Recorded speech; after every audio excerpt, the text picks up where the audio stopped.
하나님의 말씀이 우리에게 주신 얼마나 소중한 자원이고 축복인가를 우리는 새삼 깨닫게 됩니다.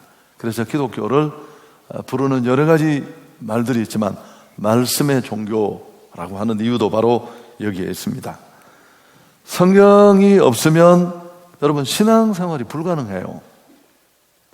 하나님의 말씀이 없는 곳에는 진정한 신앙이 만들어지지 않습니다. 그리고 그렇게 형성된 신앙을 가꾸어가는 것도 말씀을 통해 가능합니다. 어떤 사람이 신앙생활을 얼마나 잘 하느냐, 그가 누리는 신앙이 껍데기가 아니고 정말 축복과 간증이 될 수 없느냐, 이 모든 판가름, 축복과 승리 패배의 이유는 모두 여기에 있습니다. 이 축복의 보고요, 내비게이션과 같은 하나님의 말씀을 내가 어떤 자세로 대하느냐에 따라서 달려 있습니다. 그래서 제일 좋은 신앙은 말씀을 중심해서 펼쳐지는 그런 신앙입니다. 그래서 지금부터 제가 여러분이 아주 질릴 정도로 성경 말씀이 주는 유익이 얼마나 많은지, 오늘 이 일부에 많이 나오진 않았지만 약 3분의 1이 미치겠다, 지루하다, 그때까지 하겠습니다. 첫 번째, 성경이 주는 유익은 여러분 믿음이 여기서 출발합니다. 성경 말씀이 없으면 신앙생활 자체가 불가능합니다. 왜냐하면 믿음이 만들어지는 것이 말씀을 통해입니다. 로마서 10장 17절 함께 읽을까요? 그러므로 믿음은 들음에서 나며 들음은 그리스도의 말씀으로 말미암느니라. 여러분 딱 이 과정 하나뿐이에요. 한성교회가 1년에 2번 또 동계, 하계, 선교도 마찬가지입니다만 그 핵심에는 사람들을 초청하고 원색적인 복음의 생명의 말씀을 들려주는 겁니다. 우리는 거기까지만 해요. 그 말씀을 듣는 자들 중에 변화를 받고, 우리 장립지산 중에도 많이 계세요. 난생 처음 교회 와서 복음 듣고 손 들고 예수 믿고 신실하게. 여러분 그거 딱 이 과정 하나예요. 하나님의 말씀을 통해서 일이 시작되는 줄 믿습니다. 성경을 닫아버리면 자연 계시만 가지고는 하나님을 알 수도 볼 수도 없습니다. 막연한 신은 우리가 추측할 수 있지만, 두 번째, 이렇게 복음을 듣고 예수님을 나의 구주로 영접하면 그의 안에 하나님의 씨가 들어오거든요. 여인들이 아기를 잉태하듯이 여성들이.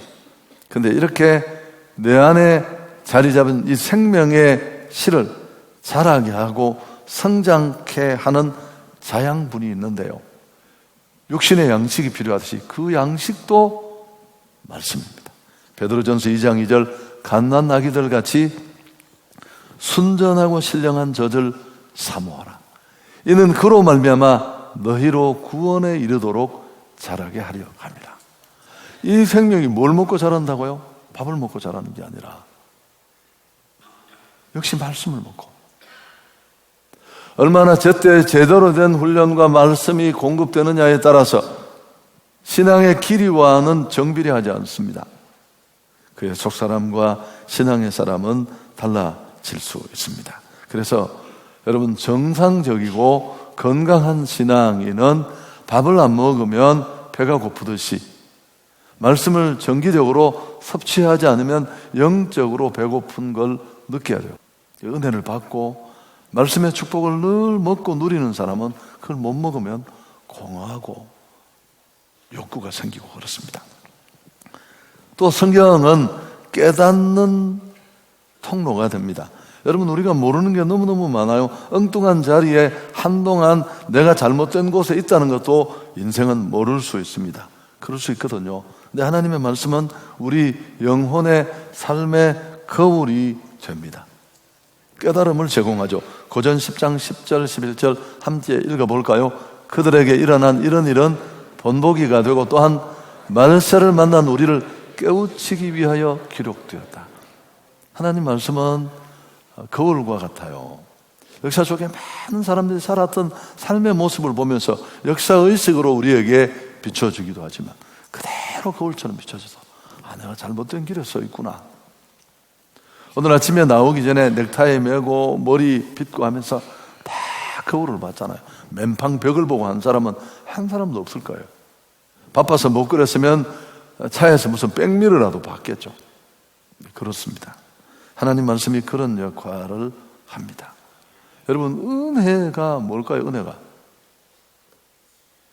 은혜가 막 철야 때 기도하다가 손에 땀나고 막 이빨이 금으로 변하고 그게 은혜가 아니에요.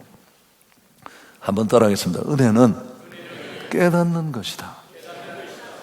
여러분, 그 깨달음이 오는 가장 일반적인 통로가 말씀이 전해질 때입니다. 나는 문제가 없는 줄 알았는데, 나는 괜찮은 신앙인이라고 생각했는데, 금요일 날 우리 인물 설교를 하고 있는데, 모세를 제가 사실은 지난주 금요일 날 하려고 하다가 이 모세가 만만찮아요. 그래서 내가 모세를 못하고 뛰어넘어서 이제 이번 주에 모세를 했어요. 모세 설교를 근근히 했는데 맞추고 나니까 제 아내가 내가 30년 사는 동안 처음 봤습니다. 오늘 설교 너무 좋아서 이거 주일날 또 한 번 더 해도 좋을 것 같아. 그러면서 근데 뭔 은혜를 그렇게 받았냐고 하니까 자기도 하나님과 대면한 여성 지도자가 되고 싶다고. 할머니한테는 좀 과한 욕심이죠. 여러분, 그렇지만 말씀이 그런 역할을 하는 거예요. 누가 이 일을 할 수 있겠습니까? 성경을 들여다보지 않는다면 여러분, 이런 우둔한 우리 인생은 그저 죄를 먹고 마시고 온통 도배를 하고 죽을 줄도 모르고 죽음을 향해 한 걸음씩 가는데도 그 자체를 깨달을 수가 없습니다. 여러분, 이걸 깨닫는 것이 말씀입니다. 또 하나님의 말씀은 지혜를 줍니다. 시편 기자는 체험적으로 이걸 알고 있잖아요. 98절 오늘 뭐라고 했습니까? 주의 계명들이 항상 나와 함께하므로 그 다음에 그것들이 나를 원수보다 더 지혜롭게 하느니라. 성경은 하나님의 지혜와 아이디어로 넘쳐나요.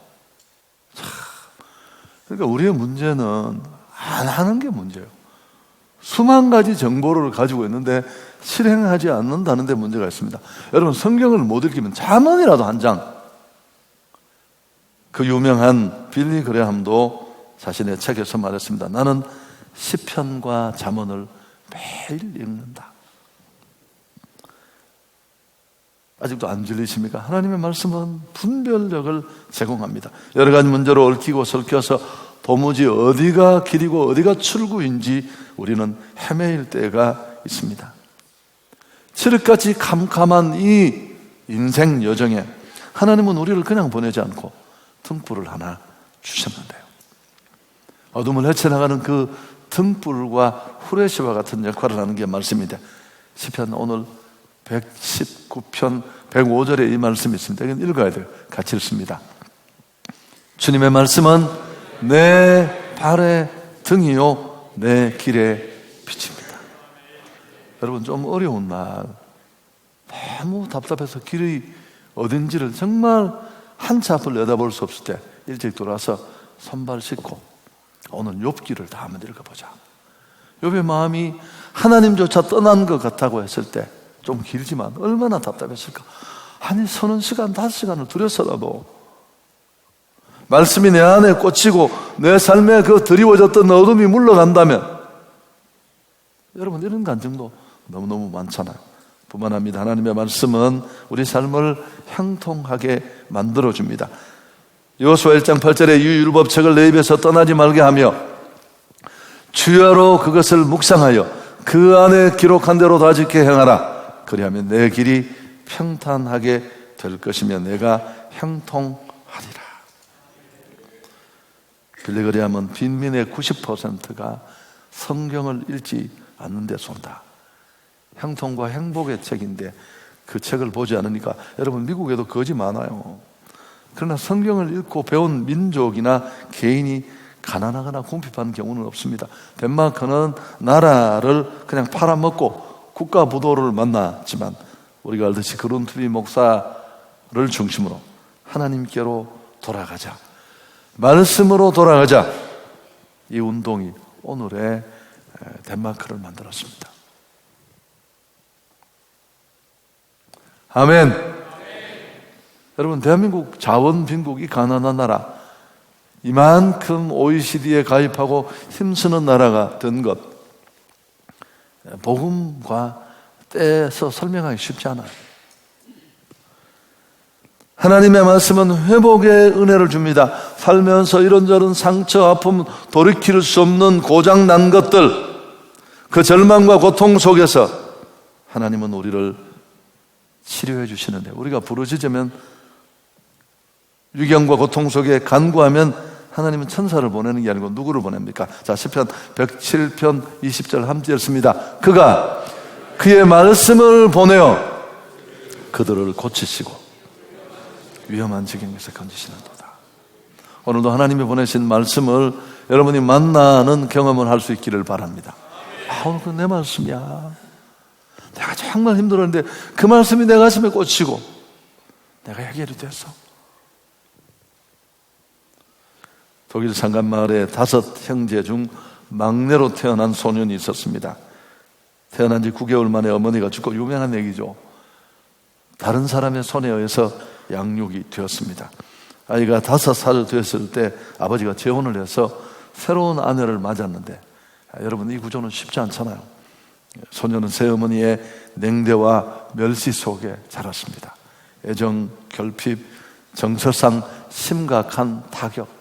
여러분, 이런 상처는 정상적인 사람이 되지 못하게 만들어요. 다음에 본인이 가정을 만들었어도 이 고장은 계속 문제를 일으킬 텐데, 소년의 어린 시절은 매우 우울했고 폐쇄적이었습니다. 그런데 이 와중에 이 불행한 소년에게는 꿈과 용기를 주는 채널이 있었는데, 책 한 권이었는데 그 책이 성경이었습니다. 성경을 읽는 일을 거르지 않고 말씀을 통해 이런 환경을 뛰어넘어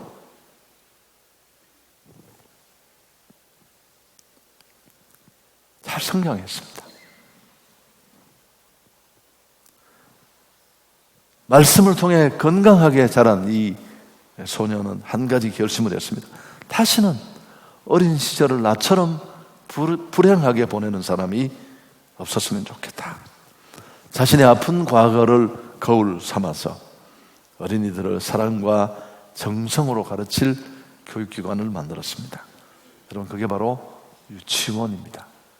유치원이라는 제도를 처음 만든 독일의 프레벨이라는 사람이 이 사람입니다.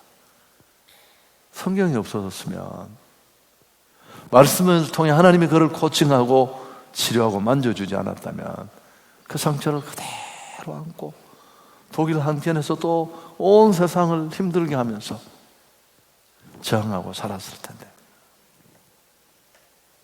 아멘. 하나님의 말씀은 죄를 이기게 합니다.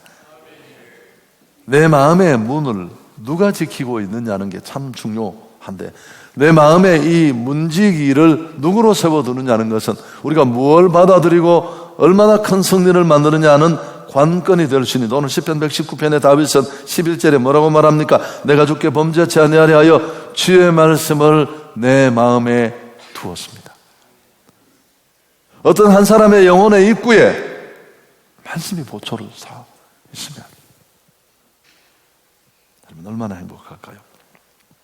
말씀은 사단을 공격하는 검입니다. 예수님 마태복음 4장에 금식하시고 공격을 받았을 때마다 기록하였으되 또 기록하였으되, 성경을 꿰뚫고 계시고 암송까지 하고 있었기에 가능한 것입니다. 한 가지만 더 말씀드리면, 하나님의 말씀을 체계적으로 배우면 흔들리지 않습니다. 자, 디모데후서 3장 14절 읽습니다. 그러나 너는 배우고 확신한 일에 가라. 확신은 그냥 만들어지는 게 아닙니다. 누구한테 들은 걸로 확신이 섭니까? 옆에서 한 사람만 소리 지르면 아닌가? 뭐 아닐 수도 있지. 소리는 왜 질러? 이러고 도망칠 수 있지만, 여러분, 내가 배운 말씀, 그럴 수 없습니다. 세 사람이 지루해하는 표정이 보여서 제가 말씀이 얼마나 유익한가는 얘기를 그만하도록 하겠습니다. 정리하겠습니다. 여러분, 원래 우리가 하나님 말씀과 함께 출발한다면 아마 우리가 지금까지 살아온 어떤 해보다도 우리는 축복스러운 그런 해를 만들 수 있을 것입니다. 첫 번째, 다음과 같은 세 가지를 꼭 명심하십시오. 말씀을 하나님 대하듯 하십시오. 여러분, 여기 누가 설교를 해도 그래야 돼요. 담임 목사. 여러분, 그 사람은 그냥 스피커예요. 원음은 다른 데서 나오는 겁니다. 소리를 울려서 내는 스피커는 항상 문제가 있어요. 1억짜리 스피커도 문제가 있고 5천 원을 줘도 문제가 있고 잡음도 끼고, 그럼에도 불구하고 말씀을 하나님 대하듯 대할 수 있기를 축복합니다. 이 태도가 중요해요. 말씀의 주체 되신 그분에 대한 권위의 인정이니까요. 혼자 성경을 읽을 때도 그렇고 설교를 들을 때는 더욱 그렇고, 사도행전 10장에 보면 고넬료가 나옵니다. 기도 중에 환상으로 하나님이 옆도시에 와 있는 베드로를 청하라고 합니다. 지시대로 집으로 모셔오고 온 친지 일가를 다 모아놓고 기다립니다. 베드로가 자기 집에 당도하자 고넬료가 어떻게 합니까? 그 앞에 넙죽 엎드립니다. 베드로는 당황해서 내게 왜 이러느냐고, 나는 하나님의 영광을 가로챌 수 없다. 고넬료는 상당히 높은 지체였습니다. 그렇지만 베드로가 막 말씀을 전하려 할 때 고넬료가 한 아주 멋진 말, 우리가 함께 읽습니다. 사도행전 10장 33절인데요. 내가 곧 당신에게 사람을 보내었는데 오셨으니 잘하였나이다. 이제 우리는 주께서 당신에게 명하신 모든 것을 듣고자 하여 어떻게 다 하나님 앞에 있습니다. 자, 오늘 우리 집사님 대신방 걱정해 주셨는데, 신방은 참 힘든 일인데, 여러분 교역자가 갈 때 그렇게 오늘 하나님이 우리 집에 와서 말씀을 드리는구나. 여러분, 저는 실제로 이런 성도들을 제가 많이 만났다고 했잖아요. 예배를 딱 드리면 달라요. 저는 예배를 드리면 그 집의 영성이 제한테 딱 오는 그런 게 있어요. 펑펑펑 눈물이 쏟아져서 15분간 예배를 못 드렸어요. 예배를 다 마치고 물어봤더니, 내가 이야기 여러 번 했죠. 걔의 이름을 잊어버릴 수가 없어요.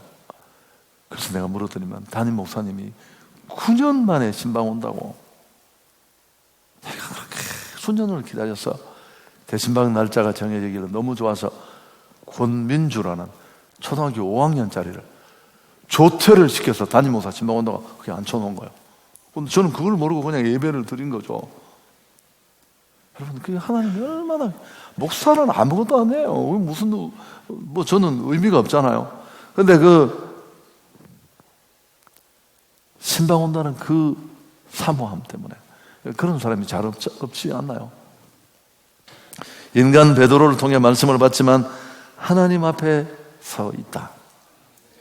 여러분, 이 태도로, 이런 마음으로 우리가 말씀을 대한다면 얼마나 큰 변화가 일어날까. 두 번째, 하나님 말씀을 깊이 묵상하십시오.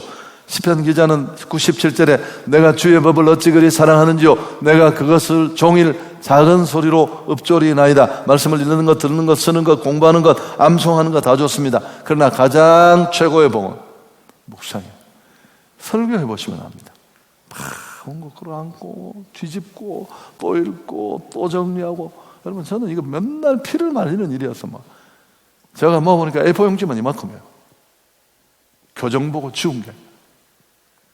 그래도 뭔가 답답하기만 하고 점점 눈만 아프고 보이지도 않고, 에라이 안 되겠다 싶어 운동하다가 잠깐 러닝머신 위에서 이렇게 너무 답답하니까 그걸 이렇게 생각을 한 거예요.